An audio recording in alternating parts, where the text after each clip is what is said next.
Nazali kakawa na kanya makasese na province ya Olomami et pas ya commandant ya service national et lieutenant général Jean-Pierre Kassonga Kabwik. Awa, mesdames et messieurs, je suis transformé en bâtisseur. Bâtisseur pour la paix, oui. Bâtisseur pour l'unité, oui. Bâtisseur pour le retour de l'intégrité territoriale. Il y a Mboka Nabiso pour restauration. Il y a autorité de l'État. Félix Antoine Tshisekedi, président de la République, le commandant suprême, il y a FARDC, il y a police, a sa kaba instruction précise, maman Virginie Lofembe, pe motonyon so azali koyamba mibeko, na maematali, mosala na ye, azali ko respecter yango na ba norme. C'est le cas ici, na Kanya Makase Setozaya wana site babengi Mandala City, ezali un nouveau quartier qui vient de sortir des terres grâce bien sûr au dynamisme et à la vision que le président de la République a imprimé ici dans le service national. Peignon Soane ezali appliqué pour respecter maman Virginie Lofembe na commandant du service national, le lieutenant général Jean-Pierre Kassonga Kabwik pour ne pas le citer. Awa, nouvelles en bref, ya mokolo ya lelo, na lingio la nangana bokebi. Na yebi sangonini bazali kotambusa na Goma. Balobi bako fongola aéroport. Balobi bako installer ba banque mibale. Nazali ko rappeler na bino ete l'exploitation ou l'opérationnalisation des aéroports répondent des normes. Il y a OACI, P, Autorité Aviation Civile, Nambo Kanabiso, nde a solo la Kanaba Organisation Internationale, P sous-régionale, on a koyebi sanabango, biso République Démocratique du Congo, to kangi aéroport Kingandi, to fongoli aéroport Songolo Paka. Bo verser na distraction te, mutuwa koti sabiso na désordre na cerveau te, personne, à part l'État congolais, n'a le pouvoir ya kofongola aéroport ya Goma. Mwana Goma, okinga malamu te, moto aza na pouvoir ya kofongola aéroport na Goma azalite. Balala balota bandoto, aéroport wane kofonga mamokolo président de la République pe gouvernement ko décider, ba fongola yango ndenge tolingi to sala yango pour des raisons humanitaires. Premier sujet na biso ya mokolo ya lelo boye ba ete restauration autorité de l'État, ezali priorité na agenda ya gouvernement na biso pe notamment na maematali formation ya ba policiers pe ba militaire na biso. Première promotion ya unité spéciale ya FARDC et outi aussi sa formation na yango to bengi yango unité oyo et outi aussi sa formation to tie yango à la disposition notamment ya restauration ya autorité de l'État pe gouverneur ya Kasai ya kendaki kuna okende kotala ndenge boza komona ba photo d'illustration awa ndenge ni bilombe moba bibali o bazui mokano ya ko servir sous les drapeaux ba outi ko za formation pe ba photo d'illustration ezali koloba na bino exactement qualité nini ya ba homme oyo tozui oyo ba eko bakisa malikola ba existaka déjà pona ko batela autorité de l'État pe ko batela intégrité territoriale ya mboka na biso République démocratique du Congo. Trobaka mikolo nyonso ete ndoto ezali ndoto réalité pe ezali makambo mosusu. Le 2 345 410 km² ya mboka na biso ekokende te, ekokabwama te, ekotekama te, parce que les terres congolaises ne sont ni à vendre ni à louer. Deuxième sujet na biso na lingi oyo kanga malamu parce que nazali na ba chiffre ebele na kopesa pour na deuxième sujet, mesdames et messieurs bandeko balandi. Vous allez vous rappeler qu'au lendemain il y a chute ya ville ya Goma, occupation na yango par ba M23 na ba RDF armée rwandaise. Tolobaki na bino likambo ya ba société ya gardiennage, ceux qui vont se rappeler malamu. Lelo makambo toloba il y a un an passé, lelo balingi batia yango na misala en retirant ba licence au ministère de l'Intérieur et pesa na ba société ya gardiennage ezali ko œuvrer dans cette partie de la République pour na kotia ba société ya gardiennage oyo kozala camouflage pour na ko bomba identité ya ba RDF ya ba soldats rwandais bazali sur notre territoire. Landanga yi malamu ndeko na explication na za ko pesa. Au total 65 000 jeunes ya Sud Kivu bazokota chômage pona nanga 65 000 jeunes pona nini ba jeunes wana bazalaki ko travailler na ba société à gardiennage au nombre ya 93 entreprises ils ont la licence dûment reçue de la part du gouvernement de la République et les 93 sociétés à gardiennage ils allaient ko embaucher 65 000 jeunes ya Sud pe ya Nord Kivu. Kasi lokola pression américaine ezali komata. Lokola montée en puissance à FARDC avec les dernières opérations epesi bango liboma, Kagame azali kozwa disposition pour que ba RDF balata désormais poso ya société ya gardiennage na kati ya Sud pe Nord Kivu. Fongola matoi mwana ya Congo tolobaka mikolo nyonso congolais telema. Telema parce que moindre distraction ya ngai na yo monguna ako gagner lisusu terrain pe ako continuer au semer terreur, la mort à travers territoire oyo azali ko occuper à l'heure où je vous parle. Lelo na Goma na Bukavu ba pesi 93 sociétés à gardiennage 48 heures. Baya ko se conformer na mibeko ya sika oyo nanga na bandoki na ba mibio bazali na Goma pe Bukavu bazali ko tia pour ba remplacer ba société congolaise ou à gardiennage par des sociétés rwandaises avec bien sûr des éléments rwandais habillés en tenue civile mais armés sous prétexte que bazali ko se retirer des zones occupées. Na beleli na vigilance ya yo mwana ya Goma, mwana ya Masisi, vigilance na yo mwana ya Bukavu. Soki omoni elongi ya sika ekoti na quartier sous le label d'une société de gardiennage Keba, yeba etazali militaire rwandais azali habillé en civil mais azali armé, bangonde bako continuer ko sala ba sabotage na Goma, Bukavu pe ko continuer ko boma. Pona yango esengre ba lisusu ete nanga imposé la société à gardiennage va foutre à $50,000 pour n'a pas payé bango une autre licence, c'est passant bien sûr des règles en la matière. Le gouvernement de la République a établi ça yango, le ministère de l'Intérieur des alliés la responsabilité il y a coupé sa licence pour la société il y a gardiennage. Troisième et dernier sujet na biso le ministère de l'Intérieur et pas il y avait PM Jacques Chabani et si Kapitozali qu'on rappelle la restauration de l'autorité de l'État est une priorité pour l'État congolais porté par le patron de l'Intérieur de la sécurité Jacques Chabani Louko qui lui a participé au lancement et à Télémoro à réflexion communautaire sur restauration rapide de l'autorité de l'État dans la province il y a Nord et il y a Sud Kivu. Résumé et activité wana à travers les éléments de reportage que voici. Regardez.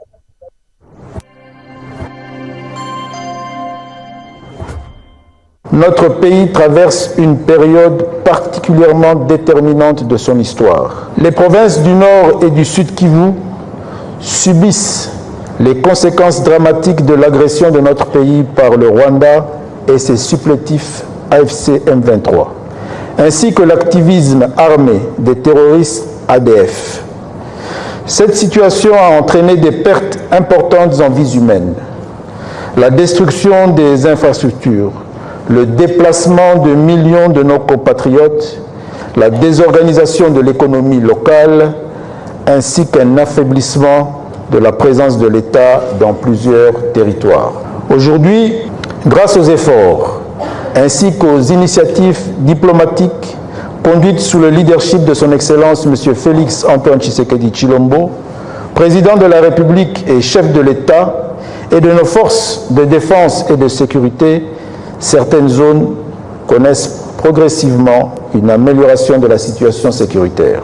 Cette évolution ouvre une nouvelle étape, celle de la restauration effective de l'autorité de l'État et de la reconstruction de la confiance entre l'État et les populations. Mesdames et messieurs, je voudrais souligner que les avancées que nous enregistrons aujourd'hui ne sont pas le fruit du hasard. Elles résultent avant tout de la vision et des efforts diplomatiques exceptionnels déployés par le président de la République, chef de l'État, qui a fait de la restauration de la paix, de la défense de l'intégrité territoriale et de la protection des populations congolaises une priorité absolue de son action. Ces instruments réaffirment notamment le principe fondamental selon lequel les forces étrangères et les groupes armés doivent se retirer du territoire de la République démocratique du Congo afin de permettre au gouvernement de la République d'exercer pleinement ses responsabilités constitutionnelles, notamment celles consistant à restaurer l'autorité de l'État, à redéployer les institutions publiques, à garantir la sécurité des populations et à rétablir les services publics sur l'ensemble des territoires concernés. Cet atelier poursuit un objectif fondamental.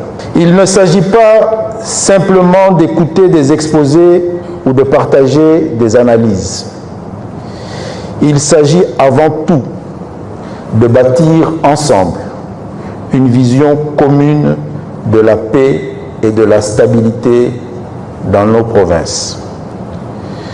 Je vous invite donc à mettre à profit ces 3 jours de travaux pour analyser objectivement le contexte sécuritaire, politique, social, économique et humanitaire qui prévaut actuellement dans les provinces du Nord Kivu et du Sud Kivu. À identifier sans complaisance les causes profondes des tensions et des violences persistantes. À proposer des solutions réalistes, innovantes et adaptées aux réalités locales. À enrichir la feuille de route du gouvernement par vos expériences personnelles et individuelles, vos connaissances du terrain et vos recommandations. Et enfin et surtout, vous approprier cette feuille de route afin d'en devenir les ambassadeurs auprès de vos communautés respectives et vos différents cercles d'influence. J'invite ici particulièrement les honorables députés nationaux, sénateurs, députés provinciaux, les leaders communautaires, les autorités coutumières, les leaders religieux, les femmes, les jeunes, ainsi que toutes les forces vives ici présentes à jouer pleinement leur rôle de relais entre l'État et nos populations. Votre influence est considérable. Vos paroles apaisent ou divisent. Vos décisions rapprochent ou éloignent les communautés. Votre engagement peut accélérer le retour de la paix, comme il peut également retarder les efforts entrepris. Le gouvernement attend donc de chacun de vous un leadership responsable, fondé sur le dialogue, la vérité, la réconciliation et l'intérêt supérieur de notre nation.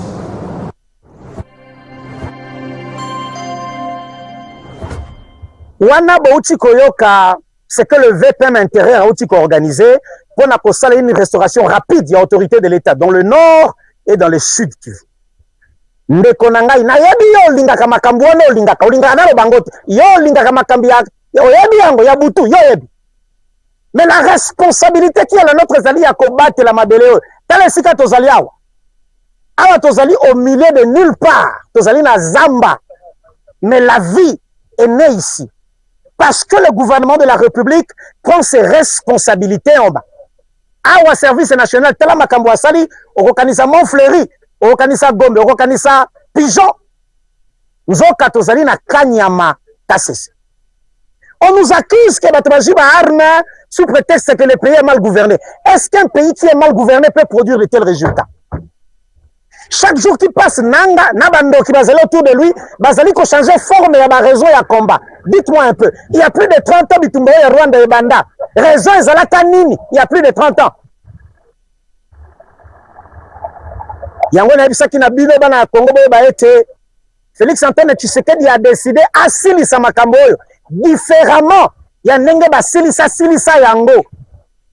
Parce que le brassage et le mixage et ça la carité batona ba bombi ba résidu na bango na zamba ba fini pause mokolo toko yoka na tena gouvernement pour activer machine bozongi lisusu na zamba bobandi ko bomate cette fois-ci bitumba oyo ekosila sauf que ekosila de la manière dont nanu esila te justement pour ba kaya ba récidive ezala lisusu te yo mesana okoma ministre na Kisasa lilo ekozala te.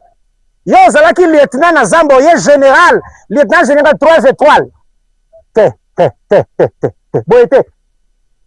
yango moni eza koumela mwana ko yango nepesaki yo ozali na droit ya kogarder espoir mpe kogarder flamme ya patriotisme etikala ya kopela soki yo olembi yaka kose connecte na énergie nazali nango mpo na yo esika ozali oyeba ete mokolo makambo ekosila plus jamais on en reparlera parce que ekosila lolenge oyo nanu basilisa yango te ya bajete ya concentration ya sérieux ya responsabilité parce que batraître oyo bazalaki koteka ekolo baza lisusu okomande te yango lobaka mikolo nyonso makila ntango eza koganga makila yo olingaka Versace lata Gucci awa ezalaka mboka mboka ici c'est le pays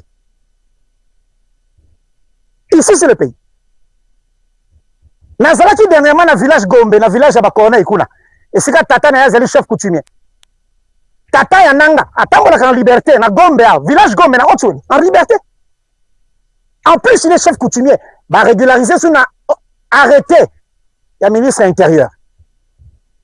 Maintenant vous voulez qu'on trouve une autre définition de la démocratie dans un dictionnaire que vos parents ont fabriqué. Chers frères, boza mitema mabe, boza penza mitema mabe. Comment expliquer au nom ya libumu na bino ya banzala boza nango na bakanda na ba frustration entre guillemets bozali nango, vous prenez des armes, vous commencez à tuer, vous tuez les gens gratuitement comme ça. Tango na koloba nanga za koboma bato awa atiki mwasi na Canada na bana bokoloba ongai ba refulenga basi ba refulanga ifesili beba komona ngai sukunati. Mais le sérieux oyo esengeli totia na likambo oyo etindi na biso ete tozala derrière les institutions. Écoutez, je vais vous dire une chose.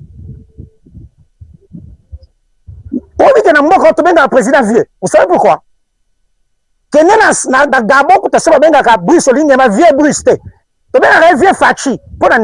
La proximité qu'il y a entre l'autorité et le peuple, parce que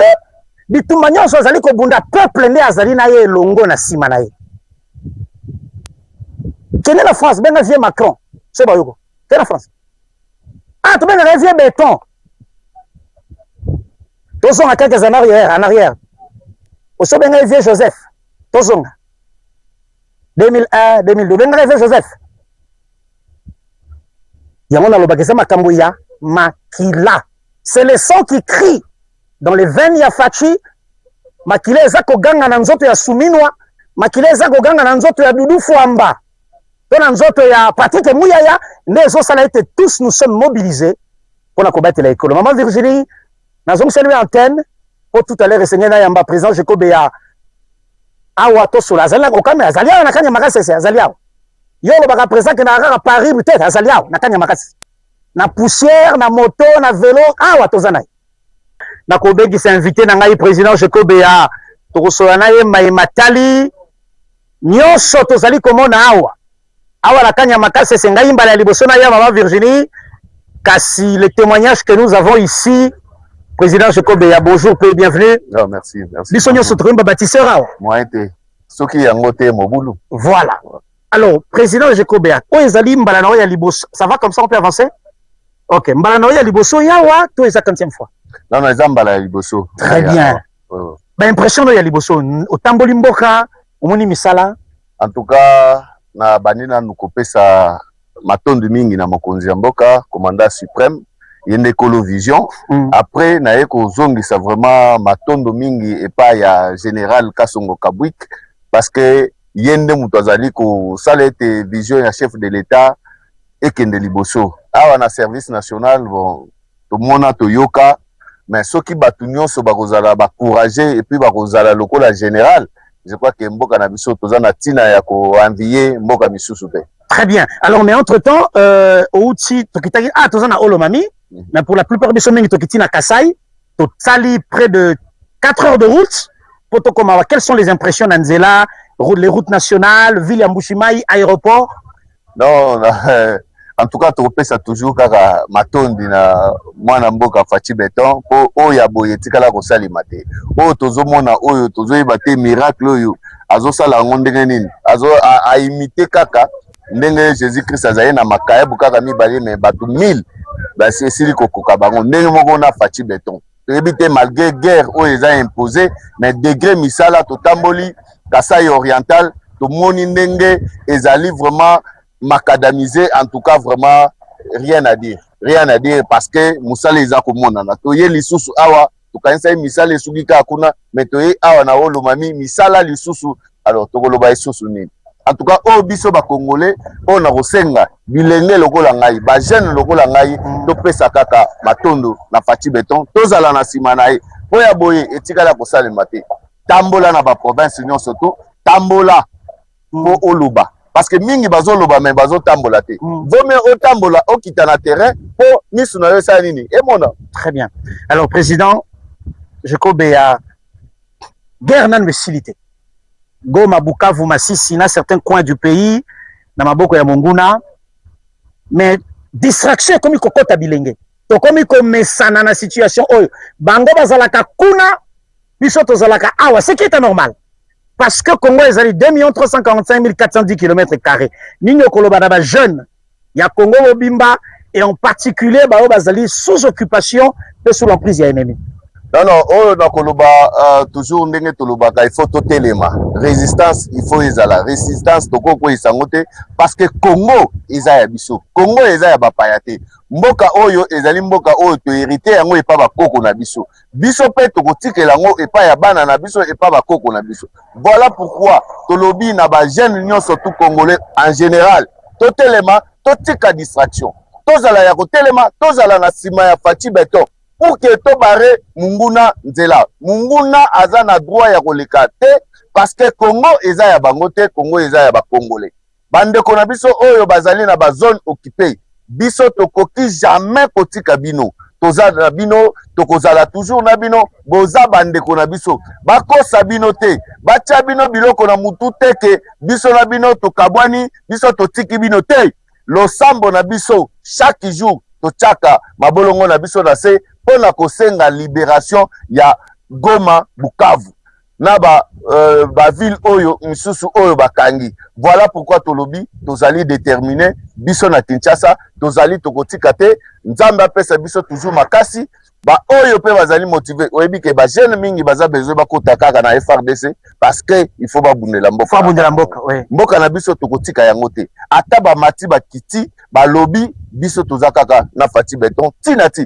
Faci Beton akotika mboka oyo kaka mukolo oyo toko récupérer Goma na Bukavu. Très bien. Nanu to récupérer ba mboka wana te.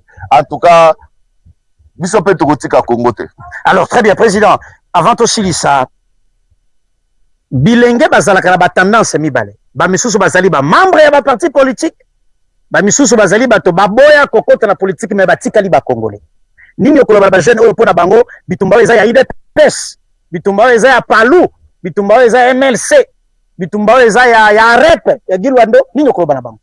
Non, je crois que mboka na biso ezali kaka pona ba jeune ya UDPS te, pona ba jeune ya REP te, pona ba jeune ya MLCT, ya INCT, ya AFDCT, ya ba parti politique te. Mboka d'abord eza ya ba Congolais. Mboka oyo eza ya biso ba Congolais. Soki ba Congolais nyonso ou bien bilenge nyonso tout, ba comprendre que mboka oyo soki ekokende po biso tozala esclave, banani ba ko souffrir. Lelo soki ba Congolais tala kaka munene ya République démocratique du Congo, tokende kozala colonie ya Rwanda. Ozomona te ke eza insulte na ba Congolais, eza insulte na bato babundaka na 1960 pour la indépendance. Voilà pourquoi est-ce que tango babundaka na indépendance na 1960, est-ce que IDPS ezalaki, MLC ezalaki, RCD nani AFDCD, INC ezalaki te, mais ba Congolais bazalaki. Je crois que mboka oyo ata après pouvoir ya IDPS ba Congolais toujours ba kozalaka.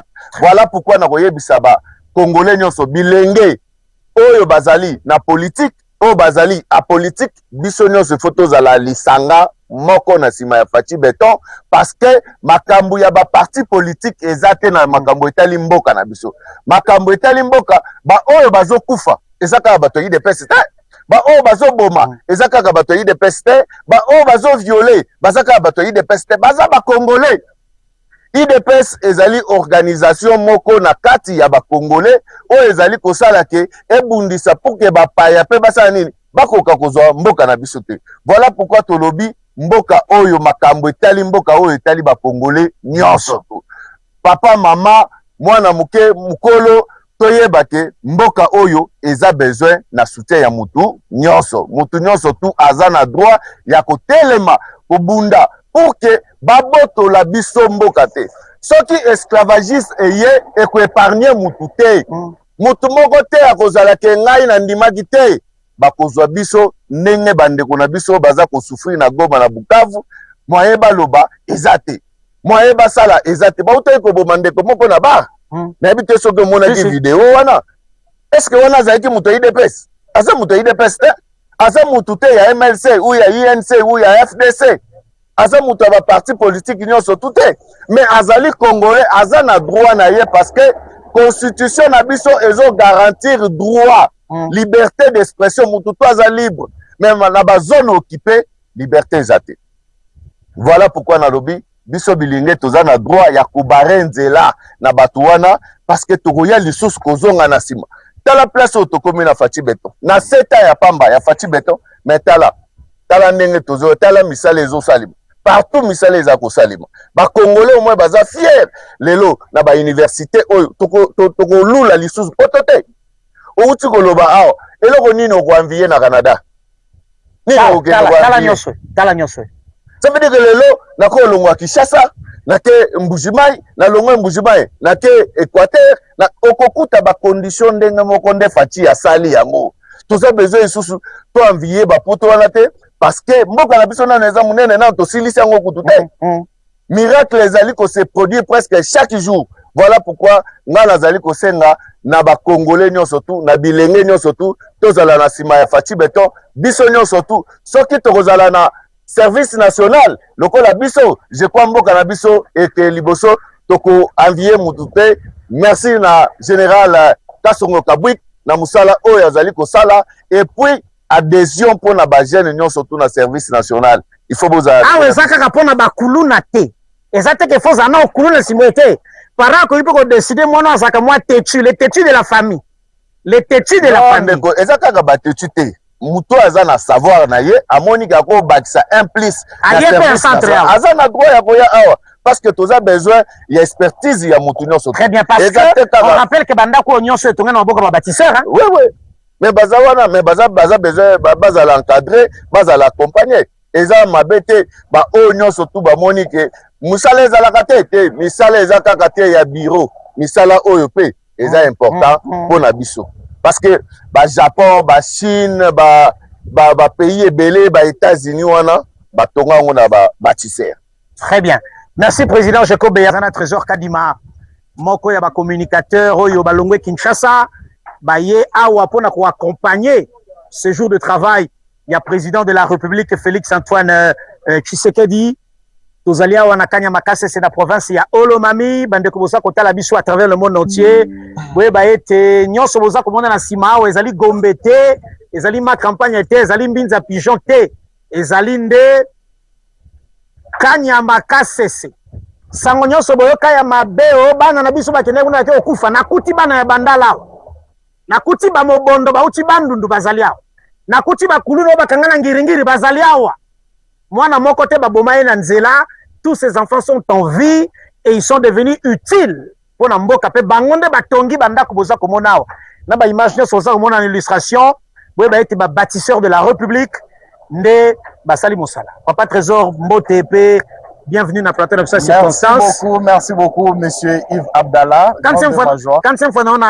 C'est la troisième fois que je viens dans cette contrée de Kanyamaka CC. Grande de ma joie, personnellement, je suis persuadé, je suis sincèrement choqué de comprendre qu'il y a une transformation hors norme. Par rapport à deux précédentes visites. Les deux précédentes visites, lorsque j'étais ici, premièrement, c'était avant l'avènement du président Félix Antoine Tshisekedi ici. Partout ici, il y avait la brousse. Il n'y avait pas d'habitation ici. Les gens, beaucoup de gens, on les retrouvait beaucoup plus du côté Kanyama, à la cité.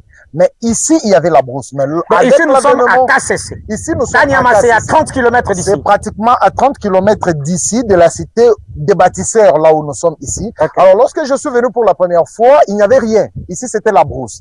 Avec l'avènement de Félix-Antoine Tshisekedi, nous avons vu la relance du service national. Et ce service national, lorsque Toyaki, avec ce qu'on nous expliquait, personnellement, je n'étais pas convaincu. Je dois être sincère. Je n'étais pas convaincu de ce qu'on nous donnait. La démagogie, la politicien. Je m'étais dit, et dans le monde, on a vu mais à la fin, il n'y a rien. Mais cette fois-ci, lorsque je suis arrivé, depuis hier, sincèrement, j'ai trouvé une transformation totale. Je ne pouvais pas m'imaginer qu'à Kanyamaka cessé. Je pouvais dormir dans des conditions où j'ai pu passer nuit aujourd'hui. Je ne pouvais pas m'imaginer qu'il pouvait y avoir des bâtisses comme ça. Il n'y a pas de problème. Je suis en tout cas volontiers. Volontiers, okay. Parce que les conditions dans lesquelles je vis ici, elles sont très bonnes. J'ai trouvé nos enfants, ceux qui semaient la terreur à la cité, les Lobakomi Awa, ils sont devenus très utiles pour la société. Batongi, Bandaku, Yakitoko, Oyezaba Villa, Ezalakakaka Awa. Nous voyons aussi ça dans des pays, Nabakananen, Naba Nigeria, nous voyons ça en Afrique du Sud et même chez nous à Kinshasa. Mais nous avons vu ça ici. Une cité qui est née des terres en brousse. En tout cas, c'est quelque chose à féliciter. Et par là, je profite de l'occasion pour féliciter le premier bâtisseur de la République, le président de la République, Félix-Antoine Tshisekedi, pour cette vision qui a porté fruit, qui porte des fruits qui sont visibles. Vous savez, dans notre pays, il y a de ces hommes qui, quand ils viennent, ils trouvent ce qui a été construit et ils détruisent ça. Mais il y a aussi de ces hommes, quand ils viennent sur base du néant, ils peuvent bâtir des choses qui peuvent être pérennisées de génération en génération. Par ici, je salue la bravoure du commandant du service national, le général Kassongo Kabwik, pour son sens élevé du management. En tout cas, ce que nous avons vu, il faut avoir la tête pour les réaliser. Parce que ici, les gens travaillent à tout moment. Ils sont dans de bonnes conditions, ils sont ordonnés. Sincèrement, je comprends pourquoi la ville de Kinshasa a pu retrouver sa beauté dans une semaine. Alors que depuis plus de 3 ans, il y avait des millions de dollars qui étaient décaissés. Mais comme nous avons des incompétents qui sont là juste pour bouffer l'argent de l'État, avec des brosses, ils ne font rien. Et aujourd'hui, regardez la beauté de la ville. Vous êtes passé par le marché de pour aller à l'aéroport, oui. Vous avez vu comment la ville a commencé à redonner sa lueur d'espoir. En tout cas, personnellement, je suis très persuadé que avec ces sens ici, le président Tshisekedi, s'il continue avec cet élan, et surtout si on amenait les services nationaux, on parvenait à étendre ça dans des provinces, ça va faire quelque chose du bien parce que je me dis, si aujourd'hui on amenait les services nationaux dans le Kasaï central, on amenait ça dans le Sankourou, on amenait ça par exemple dans le Bas-Ouélé à l'Équateur. Surtout au Bas-Ouélé, papa. Surtout au Bas-Ouélé. J'y étais récemment, je suis allé dans le territoire d'Ango chez la questeur adjoint, l'honorable Grace Nema, je lui salue d'ailleurs en passant. Il fallait voir comment les gens vivent dans des conditions qui sont inhumaines. Et si on amenait ce genre de services, là où il y a des mbororo qui sont en train de semer la terreur, en tout cas, je pense que ce service sera très utile. Regardez aujourd'hui comment nos bâtisseurs sont en train de briller. Moi-même, je suis fier lorsque je vous vois habillés comme ça. Je suis devenu bâtisseur. Vous êtes devenu aussi bâtisseur. En tout cas, ça c'est quelque chose de bien. Et c'est un message aussi que le président de la République est en train d'envoyer. Pour dire que la République démocratique du Congo n'est pas seulement un pays de la guerre, mais c'est aussi un pays en voie de développement. Un pays en plein développement. Un pays où nous pouvons vivre en paix. Et voilà pourquoi j'encourage nos frères qui étaient victimes des actes de xénophobie ailleurs. Revenez dans votre pays. Nous n'avons que la RDC comme pays. Ici, il n'y a pas mieux que chez soi. Revenez ici, vous serez à l'aise. Regardez la construction et je suis ébloui. Mais très bien, je voudrais qu'on aborde un aspect, un volet très très important. Justement. Oui, mais okay. C'est la communication. Exactement. Le pays est en guerre. Le président nous a dit, tous, nous devons aller au front. Chacun en ce qui le concerne pour combattre la Mabélé. Exactement. Mais vous, en tant que communicateur, vous vous êtes engagé, vous êtes au front. médiatique. Permettez-moi de le dire, peut-être par moment avec vos propres moyens pour organiser des déplacements, mais qu'est-ce qui maintient votre flamme patriotique je pense que jusqu'à ces jours? Je pense que ce qui nous pousse à continuer à faire ce que nous faisons, c'est d'abord l'amour de la patrie. Monsieur Yves, je peux vous dire que nous n'avons pas mieux que, nous n'avons pas un autre pays. Peut-être nangana batunaye, nenge bazalaka wana akoki kokima ake kolala na Rwanda, mais nous autres, même ma maman qui vit à Kabeyaka Mwanga, même ma grand-mère qui vit par exemple à Yaimbo, si aujourd'hui Barwande Bakoti, elle ira où? Alors, ce qui nous pousse justement à continuer sur cet élan, c'est parce que nous avons une flamme patriotique qui nous pousse à défendre notre pays jusqu'au sacrifice suprême. C'est ce qui fait que, comme répondant à l'appel du garant de la nation, le président de la République, Félix Antoine Tshisekedi, nous nous sommes décidés de continuer à combattre l'ennemi jusqu'à son dernier retranchement. Et pour ça, nous devons engager tous les moyens nécessaires afin que nous puissions arriver jusqu'à l'objectif.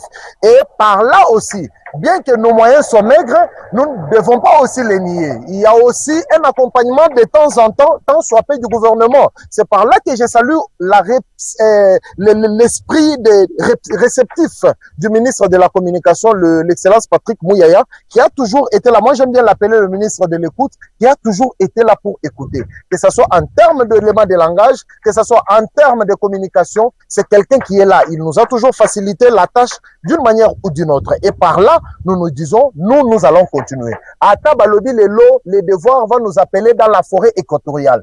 Quelle que soit la distance, quels que soient les moyens, nous arriverons là-bas pour défendre notre pays. Très bien. J'aimerais rappeler à la mémoire collective que Namboka Nyonso, dans tout régime politique, ezalaka na bato balataka sokoto ndenge biso tolati awa. Justement. Sokoto ezaka ya tissu te, ezali ya conscience na esprit pour na kobatela ekolo. Mobutu a régné 32 ans sur le Congo. Il avait ses lieutenants, il avait ses hommes. Akei, bamisusu bakufi, bamisusu ba continuer ko vivre parce que bazaba na mboka. Moussa Laurent Désiré Kabila, ayaki na ba Raphaël Genda, na ba Didier Mumengi na ye, ba l'équipe. Kabila ayena batu na yele basali biso mabe ole baleka simplement bake ko zomindu ki na Goma. Omoni côté tozo karaté. La conscience voudrait que ce qu'on servir ekolo et que tu n'es plus aux commandes, tikela bande comme souba ko continuer sika yo sukaki. Bo collaborer. Bino bolongwe, mais bo simi mando ki po bo arrêter elan oyo ezali en cours. C'est là que biso na bino tozo karaté.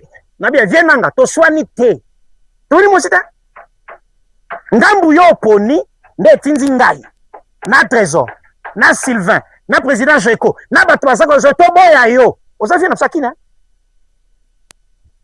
yo melaka midzingi mingi nakosi toyebi yo mais le fait que je position derrière Kagame pose mandoki oya ko boma congolais ont renversé un pouvoir constitutionnellement établi biso tolobi article 64 de la constitution et fait solution lingi ça de faire barrière na motonio sur l'ingaz au pouvoir par la force et l'exercer contre la volonté du peuple. Nemo salo lingio sala.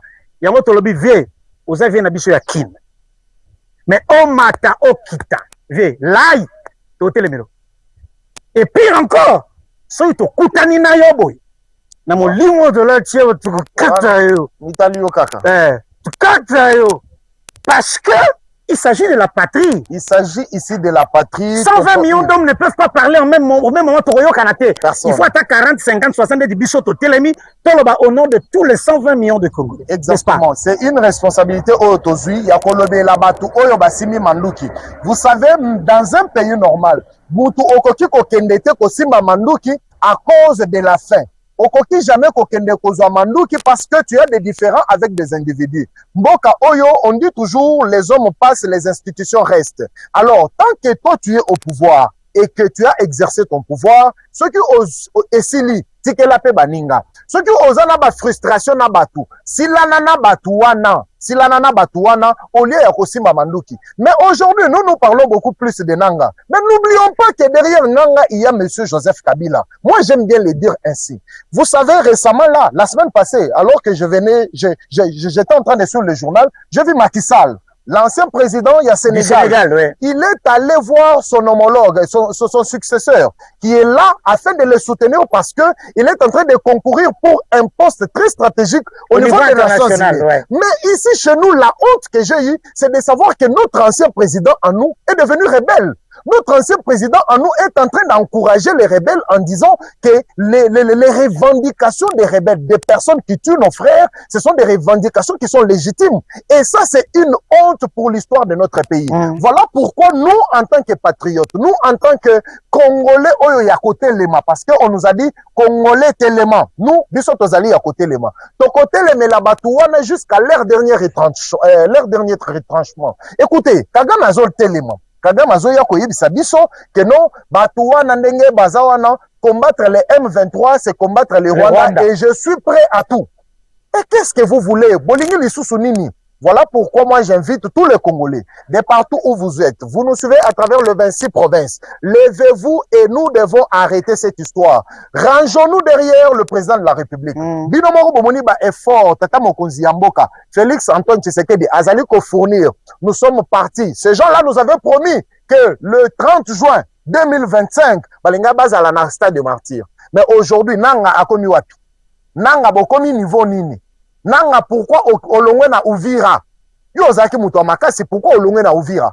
Tu nous avais dit que toi, tu resteras là-bas. Tu nous avais dit que tu viendras ici, tu viendras déshabiller notre président de la République. Nanga, avant de déshabiller, il faut au biso. Biso, ce qu'il faut Simba Manduki. Nanga, nous allons prendre les armes pour vous combattre. Nous ne pouvons pas accepter. Parce que ici, Nanga, Azan de Konabiso. Mais le problème qui est là, c'est que derrière Nanga et Zaliba Rwandais, nous ne pouvons pas accepter qu'on puisse, à travers un fils du pays qui a été manipulé, ou encore qui a accepté délibérément de prendre des armes contre la République, hypothéquer en haut et pas qu'à pays Rwanda. Nous ne pouvons pas accepter ça. Et pour ça, nous sommes prêts à défendre notre nation jusqu'au sacrifice suprême. Bobanda Koloba, que président Félix Antoine Tshisekedi, c'est un président de promesses. Tout le monde nous disait de temps en temps, celui-là c'est un prometteur, celui-là c'est un prometteur. Mais aujourd'hui la réalité vous a rattrapé parce que nous avons compris qu'il n'est pas un prometteur mais c'est un bâtisseur. Aujourd'hui vous pouvez voir le nombre d'aéroports qu'il a eu à inaugurer depuis que la RDC a pris son indépendance. Il n'y a aucun président de la République qui a construit le nombre d'aéroports comme Félix.